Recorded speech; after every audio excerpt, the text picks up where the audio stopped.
Break के बाद खुशामदीद नाज़रीन नेशनल सिक्योरिटी कमेटी का इजलास दोबारा हुआ है। अब वज़ीर आज़म बदल गए। पहला इजलास वज़ीर आज़म इमरान खान के सरबराही में हुआ, दूसरा वज़ीर आज़म शहबाज शरीफ की सरबराही में हुआ। नया जो नेशनल सिक्योरिटी कमेटी का इजलास है उसका एलामिया भी सामने आ गया है और उसमें कहा गया है कि पाकिस्तान की प्रीमियर इंटेलिजेंस एजेंसी ने उस साइफ़र पे तहकीकात की हैं और उन्हें साजिश का कोई अंसर नहीं मिला है। लेकिन सवाल ये है कि क्या ये एलामिया काबिल कबूल है। हमारे साथ मौजूद हैं दिफाई तजज़िया निगार ब्रिगेडियर हारिस नवाज साहब। अस्सलाम वालेकुम ब्रिगेडियर साहब। जी वालेकुम अस्सलाम। ब्रिगेडियर साहब, ये NSC का जो एलामिया है आपके नज़दीक काबिल कबूल है? देखें, इसमें बात यह है कि जो पहले था एलामिया और इसके बाद अब जो जारी हुआ है इसमें हार्डली एनी डिफरेंस है। सिर्फ उन्होंने कहा शायद कि ये कॉन्स्पिरेसी नहीं है, दैट्स ऑल। बाकी तो सारी चीज़ें तकरीबन वही हैं। और इसमें सबसे इम्पोर्टेंट बात यह है कि तनाज़ा तो साजिश का ही था ना, कि साजिश इमरान खान को हटाने की साजिश हुई है या नहीं हुई है। तनाज़ा तो इतना ही था। अगर साजिश हुई है तो ठीक है, नहीं हुई है तो ठीक है। देखें, ये तो DGI इस प्यारे में बात करती थी कि साजिश नहीं है, मुदाखलत है, नंबर 1। इस पर तो कोई डाउट नहीं, क्योंकि जब ISI ने, हमारी इंटेलिजेंस सर्विसेज ने इसको प्रॉब किया है और अगर उनको नहीं नजर आई है तो I will at least trust and I will believe के साजिश नहीं है। अब मुदाखलत की क्या लिमिट है, सब इसमें ज़रा फ़र्क ये चीज़ है कि इसमें फॉरेन सेक्रेटरी भी थे और उसके साथ आपके ये जो असद मजीद हैं एक्स एम्बेसडर US, वो भी थे। उन्होंने मेरे ख्याल में, अब उन्होंने इसको यही कहा, उन्होंने खुद भेजी है तो कहा होगा आई एम नॉट श्योर के अंदर क्या बात हुई है, क्या हुआ है। डिपेंड करता है कि उन्होंने अंदर क्या कहा है। मेरे जो रिपोर्टेडली वो यही है, जो बात चल रही है कि उन्होंने कहा जी हाँ जी ये थ्रेट था, उन्होंने धमकी दी थी और मैंने वो सारी चीज़ें जो उनसे डिस्कस हुई थी वो आपको साइफर में मैंने फॉरेन ऑफिस को भेजी थी। यहाँ तक है।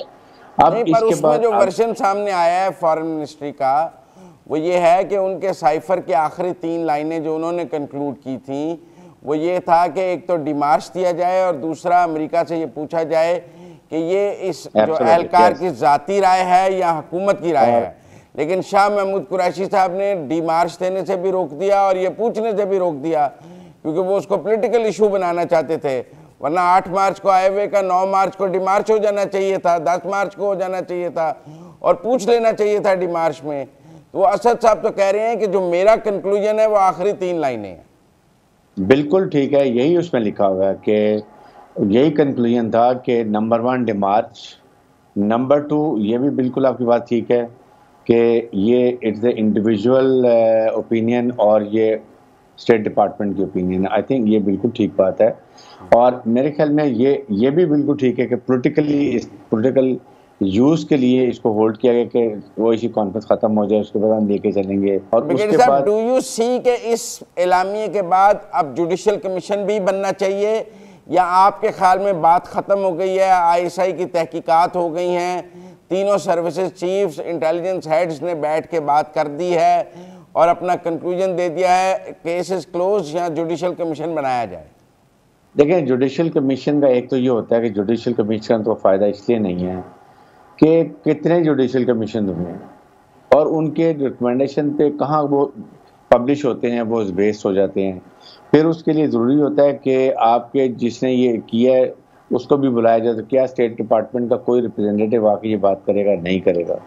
सिर्फ इसमें बात वही होगी, फॉरेन सेक्रेटरी आएंगे, असद मजीद आएंगे, आपके बाद उसके बाद ये लेटर आएगा और उसके बाद आप सिक्योरिटी एजेंसी अपनी रिपोर्ट देंगी और ये हो जाएगा। मेरे ख्याल में इसको पार्लियामेंट के जो एक सिक्योरिटी कमेटी होती है उसमें भी इस वक्त लाने का फ़ायदा नहीं है, क्योंकि उसमें हुकूमत के नुमाइंदे नहीं, सॉरी ऑपोजिशन के लोग नहीं थे। अगर ऑपोजिशन इस वक्त होती PTA की तो और वो भी वहाँ बैठती तो फिर क्रेडिबिलिटी ज़्यादा होती। जब पाकिस्तान ने डिमार्च दिया तो अमेरिका ने उसके जवाब में कोई डिमार्च नहीं दिया, कोई मौक़िफ़ नहीं दिया, बल्कि अमेरिका ने NSC का जो एलामिया है इसको बड़ा खुशाइन का, इसको वेलकम किया। तो आप इसको कैसे देखते हैं? देखें, ये तो बिल्कुल ठीक है और वो जवाब देंगे भी नहीं। उनके स्पोक्स पर्सन जो होते हैं व्हाइट हाउस के, उन्होंने तो बड़ी क्लियर बात की थी कि वी डोंट सपोर्ट एनीवन और हम तो पाकिस्तान में सब जो भी अवाम की मर्जी से चेंज होती है वी वेलकम दैट, और हम आगे से अच्छे जो है रिलेशनशिप वो इस्तेमाल करेंगे। ये तो उन्होंने बड़ी क्लियर बात कर दी है। लेकिन जो अब हालात जा रहे हैं, ये देखने की बात है कि ये किधर जा रहे हैं। इमरान खान का नैरेटिव बिल्ड होता जा रहा है। इसको काउंटर करने के लिए गवर्नमेंट को चाहिए कि या तो वो इतना अच्छा इस वक्त रिस्पांस दें, अपनी इकोनॉमिक क्राइसिस को ठीक करें, कीमतें डाउन करें। अभी मुफ्ता इसमाइल ने वहीं से कह दिया कि सब्सिडी जो हम खत्म करेंगे पेट्रोल के ऊपर, तो इससे एक और नया इशू बन जाएगा। तो गवर्नमेंट के लिए इस वक्त बड़े डिफिकल्ट हालात हैं। Government is in economic crisis, they will not be able to वो तो डिलीवर। माशी माहिरीन से बात करते हैं उसके ऊपर। आपसे तो हम एनएससी पे बात करना चाहते थे आपके, क्योंकि मैंने कुछ एक्स सर्विसमैन के ट्वीट्स भी देखे हैं इसके ऊपर। उनका ये है कि ये जो तहकीकात हुई हैं, इसका ऑर्डर किसने दिया, ये तहकीकात किसने की, इसमें किसको शामिल किया गया। हत्ता कि पीटीआई के शहबाज गिल साहब ने भी ऐसे सवाल ट्वीट्स में उठाए हैं। तो आपके ख्याल में ये जो क्वेश्चन किया जा रहा है आईएसआई की इन तहकीकात को, ये कितना लेजिटिमेट है? नहीं, ये देखें, मैं इस पे बिल्कुल बिलीव नहीं करता। जो हमारी आईएसआई इंटर सर्विस इंटेलिजेंस ने अगर इंक्वायरी की है, कोई डिटेल में गए हैं, तो आई ट्रस्ट देम। एक पाकिस्तान दुनिया की प्रीमियर इंटेलिजेंस एजेंसी है, जो उन्होंने तहकीकात की है, मैं आई स्टैंड विद देम। इस पे तो कोई डाउट होना नहीं चाहिए, किसी को भी क्वेश्चन रेज नहीं करने चाहिए, क्योंकि वो फौज कभी भी अगर मुल्क की टेरिटोरियल इंटेग्रिटी को कहीं से भी खतरा हो या साजिश हो, rest assured no one in the army will tolerate. और मेरे ख्याल में यही, मैं तो अगर इमरान खान अब इस बयानिए को लेकर चलते हैं तो वो हमारे जो हसास इदारे हैं और हमारे कौमी सलामती के इदारों के वर्जन को चैलेंज नहीं कर रहे होंगे, उसको डिनाई नहीं कर रहे होंगे, उसको नेगेट नहीं कर रहे होंगे। देखें, अब ये एक पॉलिटिकल इशू है, उसको वो ये उन्होंने ऐसा बिल्ड कर लिया है। अगर इसको वो डेविएट करते हैं तो देन ही it is set back to his political जो एक करियर है।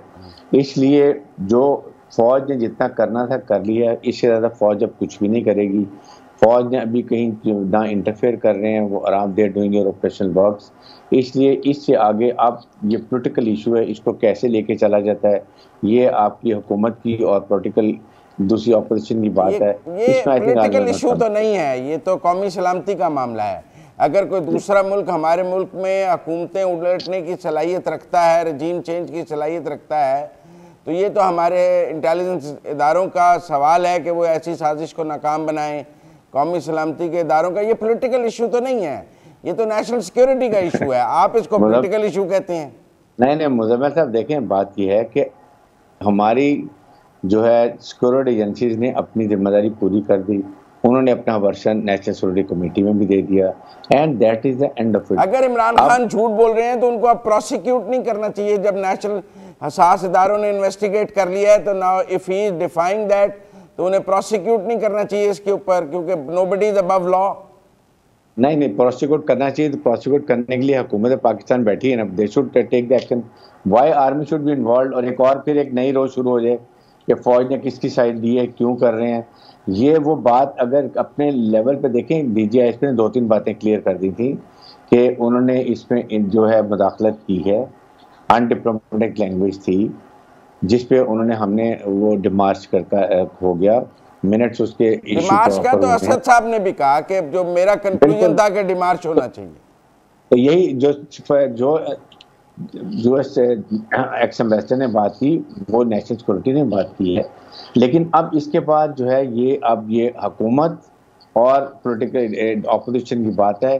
अब इसके आगे जो नेशनल सिक्योरिटी कमेटी ने अपने मिनट्स इलामिया जारी कर दिया है, that is end of it. इसके बाद मेरा नहीं ख्याल कि वो प्रोसीड करना चाहिए, ना करेंगे, क्योंकि it will involve unnecessary involvement. और एक जो एनिमी का नैरेटिव भी है कि फौज और अवाम में जो एतमाद है उसको दूर कर दो और फौज को कमज़ोर करो, मेरे ख्याल में इसलिए इस हालत में किसी हालत में फौज इसमें इन्वॉल्व नहीं होगी। बहुत शुक्रिया ब्रिगेडियर हारिस नवाज साहब हमारे साथ बात करने का। नाज़रीन, आपने ब्रिगेडियर हारिस नवाज साहब की गुफ्तगू सुनी। उनके ख्याल में कौमी सलामती के इदारों ने जितना कह दिया है, जो बात कह दी है, ये काफ़ी है। इससे आगे हुकूमत का काम है कि वो इसको कैसे डील करे। अब कौमी सलामती के इदारों को इसमें और आगे नहीं आना चाहिए। आज तक के लिए इतना ही। अपने मेज़बान मुजम्मिल सरवरदी को प्रोग्राम खबर और तजिया से इजाज़त दीजिए। अल्लाह हाफ़िज़।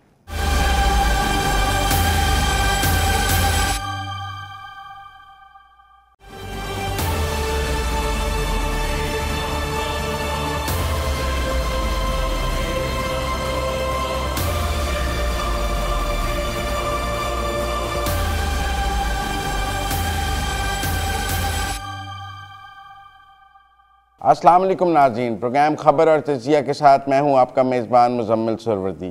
वैसे तो पाकिस्तान के सियासी मंजरनामे में इस वक्त काफ़ी हलचल मौजूद है। पंजाब में वज़ीर आला का हलफ नहीं हो रहा, KP में एक MPA जो कत्ल के मुलजिम हैं फ़रार हो गए हैं MPA हॉस्टल से। असम्बली का इजलास ख़त्म हुए 42 दिन हो गए थे लेकिन उनके प्रोडक्शन ऑर्डर ख़त्म नहीं हो रहे थे। इत्तेहादियों के मसाइल हैं, लंदन में बिलावल नवाज शरीफ मुलाकातें जारी हैं और फिर नेशनल सिक्योरिटी कमेटी की भी मीटिंग है। लेकिन मेरे ख़्याल में इन आम आदमी का इन सब से बहुत कम ताल्लुक़ है। आम आदमी का ताल्लुक़ है कि वाशिंगटन में जो IMF से मुज़ाकरात हो रहे हैं पाकिस्तान के, उसके नतीजे में उसकी जेब पर कितना असर पड़ने वाला है। ये जो नई हुकूमत आई है और इसकी नई फिनंशियल टीम पाकिस्तान के आम आदमी के लिए रिलीफ ला रही है या मुश्किलात ला रही है। वाशिंगटन से मुज़ाकरात शुरू हो चुके हैं, 7वें किस्त है, 7वां इसका जो इंस्टॉलमेंट हमें मिलनी है नहीं मिलनी है। मुज़ाकरात पहले टूट गए थे, जो इमरान खान साहब सब्सिडी दे गए वो आम आदमी के लिए रिलीफ था या पाकिस्तान के लिए जहर कातिल था। बहुत से सवाल आते हैं, लेकिन हमारे साथ मौजूद हैं डॉक्टर फ़ारूक सलीम साहब। हम इनसे कुछ ब्रीफ बात में इस सारे सवालों का जवाब लेंगे। अस्सलाम वालेकुम डॉक्टर फ़ारूक सलीम साहब। जी मुदम्मिल साहब, थैंक यू वेरी मच। वालेकुम सलाम। डॉक्टर साहब, मुकदमा तो काफ़ी लंबा है लेकिन जो वाशिंगटन में Miftah Ismail, doctor Ayesha Ghaus, state bank के गवर्नर और सेक्रेटरी फाइनेंस मौजूद हैं IMF को मनाने के लिए। एक एग्जेक्टिव बोर्ड से मुलाकात हो भी गई है।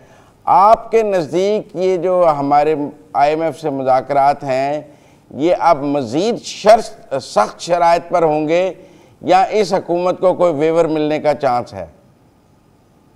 मुजम्मिल साहब, मेरी इत्तला के मुताबिक कोई 3 मीटिंग्स हुई हैं वाशिंगटन में जुमे के दौरान, और हफ्ते के दौरान मजीद मीटिंग जो हैं वो स्केड्यूल की गई हैं। मुझे महसूस ऐसा हो रहा है कि शायद पुराना वाला प्रोग्राम जो 2019 वाला जिसका आप जिक्र कर रहे हैं वो खटाई में पड़ गया है। मुजम्मिल साहब, प्रॉब्लम्स वो प्रोग्राम गंदा बहुत कर दिया है पाकिस्तान में।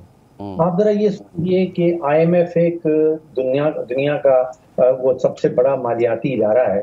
पाकिस्तान ने PTI की हुकूमत के दौरान उनके साथ क्या क्या नहीं किया। ये फरवरी में 2021 में हमने बहुत सारे वादे किए थे, फिर हमने $500 मिलियन वसूल कर लिया और उसके बाद हमारे नए वजीर चलें जो इमरान खान साहब कर गए, लेकिन मिफ्ता इस्माइल साहब कह रहे हैं कि मैं बड़ा पुरुमीद हूं कि मैं वापस ट्रैक पे ले आऊंगा। देखिए, मैं पुरुमीद नहीं हूँ। मुझे लग रहा ये है कि जो पुराना वाला एग्रीमेंट है वो तो कटाई में पड़ गया है, उसके साथ हाल बड़ा बुरा हुआ है।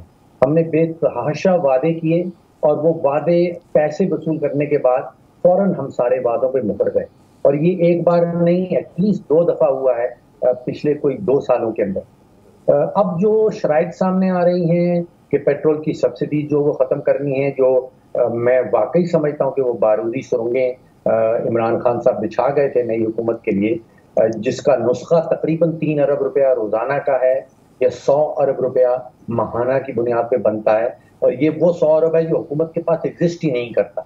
तो ये सब्सिडीज तो वापस वो तो कह दिया मिफ्ता इस्माइल साहब ने कि हम वापस लेने के लिए तैयार हैं। अगर IMF आज मान जाए तो, ना भी माने तो वो कहते हैं ये हम वापस ले लेंगे। मेरे ख्याल में वो तो इशू नहीं है। अच्छा, 4 इसके अलावा और मजीद इशू भी है।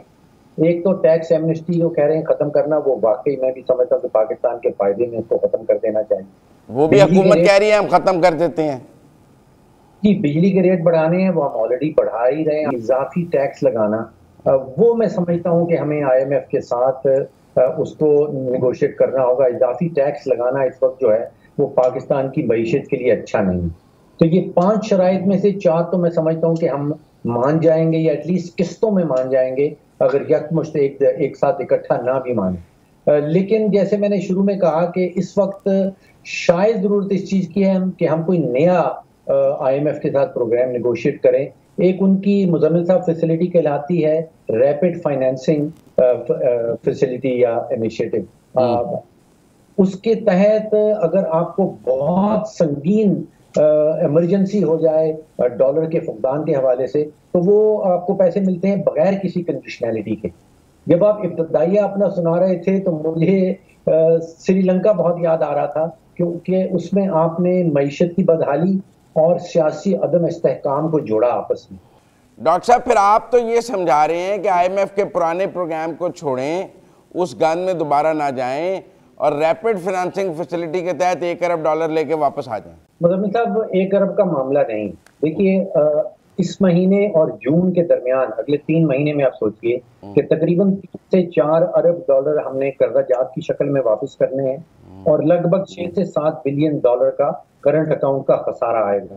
तो आप समझिए 9 से 10 बिलियन डॉलर हमें चाहिए होंगे between now and June. Budget से पहले पहले 8 से 10 बिलियन डॉलर चाहिए। IMF के पैकेज का जब हम हिस्सा बनते हैं तो फिर बहुत सारी और दूसरी ऑप्शन जो हैं वो भी खुल जाती हैं। मेरी इत्तला के मुताबिक हमारे जो फ्रेंडली कंट्रीज हैं जिसमें चाइना, सऊदी अरेबिया वगैरह हैं, उन्होंने भी पाकिस्तान को मशवरा दिया है कि IMF के साथ जो पैकेज है उसको निगोशिएट किया जाए और एड़ी चोटी का जोर लगा के किसी न किसी प्रोग्राम का हिस्सा बनना जरूरी है, जिसके बाद शायद सऊदी अरेबिया हो, चीन हो या कोई और बाकी ममालिक हो जिनकी मदद भी दरकार होगी। क्योंकि इस वक्त कमर्शियल मार्केट में जाना तो मुज़म्मिल साहब बहुत महंगा पड़ेगा। हमारे जो ऑलरेडी बॉन्ड्स हैं वो तकरीबन 15-16% यील्ड कर रहे हैं। उनका बहुत बुरा हाल हुआ है पिछले कोई 2-2.5 हफ्तों में। तो कमर्शियल मार्केट जो है वो तकरीबन बंद है। जाना हमें IMF के पास होगा या बाकी बाइलैटरल जो है फ्रेंडली कंट्रीज उनके पास जाना जरूरी होगा। आपको लगता है IMF से बात बन जाएगी? देखें, अब तो अमेरिका भी खुश है, वहाँ से अच्छे अच्छे बयानात आ रहे हैं पाकिस्तान के लिए। उन्होंने नेशनल सिक्योरिटी काउंसिल के एलामिये का भी खुशाइंद कहा है। फिर ये हुकूमत भी कह रहे हैं थोड़ी अमेरिका की मर्जी से आई है, तो कुछ तो IMF से नरमी मिलेगी जो पहले नहीं थी। देखिए, आपने एक सियासी रुख IMF का सामने लाने की बात की है। इसमें कोई शक नहीं कि IMF न सिर्फ एक मालियाती इदारा है, वो एक सियासी इदारा भी है और वहाँ पे जो उनका बोर्ड है उसमें अमेरिका के the last time I check was कोई 8,31,000 वोट उसके उसमें आते हैं। लेकिन जिस शक्ल में हमने अपनी मईशत का हाल कर डाला है, अब मुझे पिछले 74 साल में इतने बड़े माशी चैलेंजेस मैंने कभी नहीं देखे जो पाकिस्तान आज फेस कर रहा है। यानी कि सोचिए कि 8 से 10 बिलियन डॉलर तो हमें अगले 3-4 महीनों में चाहिए। अगर IMF हमें ये नहीं देता और ना रैपिड फाइनेंसिंग मिलती है तो फिर हम डिफॉल्ट करेंगे श्रीलंका की तरह। देखिए, श्रीलंका आज मैं समझता हूँ कि पाकिस्तान वहां खड़ा है जहाँ श्रीलंका 5 या 6 महीने पहले खड़ा था। 5-6 महीने का आप यहाँ पे मार्जिन समझ लीजिए। जिस रफ्तार से हमारे फॉरेन एक्सचेंज रिजर्व्स गिरे हैं, यानी कि सिर्फ मार्च के महीने में तकरीबन 5 अरब डॉलर की पेमेंट हुई है हमारे ज़खायर से और हम पहुंच गए हैं कोई 11 बिलियन से नीचे। 10.8 बिलियन की फिगर स्टेट बैंक हमें बता रहा है। तो 5 से 6 महीने पीछे हैं जिस सिमत में श्रीलंका निकल गया है। हम इस सब से 6 महीने दूर हैं, आप कह रहे हैं। ये अगले 5 से 6 महीने में अगर मईशत की सिमत न बदली गई तो हम श्रीलंका वाला हाल पाकिस्तान में मुमकिनात में से। तो फिर कड़वे फैसले तो करने पड़ेंगे ना। फिर ये मेरा मतलब है कि आपको कड़वे घूंट और जहर के प्याले तो पीने पड़ेंगे श्रीलंका नहीं बनना तो। जी बिल्कुल, मुश्किलात अभी बाकी हैं सामना करने वाली और आई थिंक जो बोझ है, मजमूई बोझ 22 करोड़ पाकिस्तानियों के ऊपर वो मजीद बढ़ेगा। कहीं कमी होती मुझे उसमें नजर नहीं आ रही। बहुत शुक्रिया डॉक्टर फ़ारूक सलीम साहब हमारे साथ बात करने का। नाज़रीन, आपने डॉक्टर फ़ारूक सलीम साहब की गुफ्तगू सुनी। उनकी राय में अगर IMF से बात नहीं बनती है, वहाँ से कंफर्ट नहीं मिलता, तो हम श्रीलंका वाली हालत पहुँचने में 6 महीने दूर हैं। पाकिस्तान को अगले 3 माह में $10 बिलियन चाहिए हैं डेट फाइनेंसिंग में। अगर IMF से नहीं मिलता ये केस तो वो भी मुमकिन नहीं होगा। दोस्त ममालिक भी कह रहे हैं पहले IMF से बात करें। IMF की कड़वी शराइत मानने के अलावा मिफ्ता इस्माइल के पास कोई ऑप्शन नहीं है, इसीलिए वो इस हवाले से बात कर रहे हैं। बेशक कहा जाए कि इमरान खान साहब बारूदी सुरंगें बिछा गए हैं, लेकिन इन सुरंगों के ऊपर पैर रखना तो फिर अब मौजूदा हुकूमत की जिम्मेदारी है। उसने खुद इस पर पैर रखना है या इसके नतीजे में उसने लोगों को मारना है। खुद मरना है या लोगों को मारना है, ये फैसला मौजूदा हुकूमत को करना है। यहाँ वक्त हुआ है ब्रेक का, ब्रेक से वापस आते हैं तो कुछ नेशनल सिक्योरिटी कमेटी पर बात करेंगे।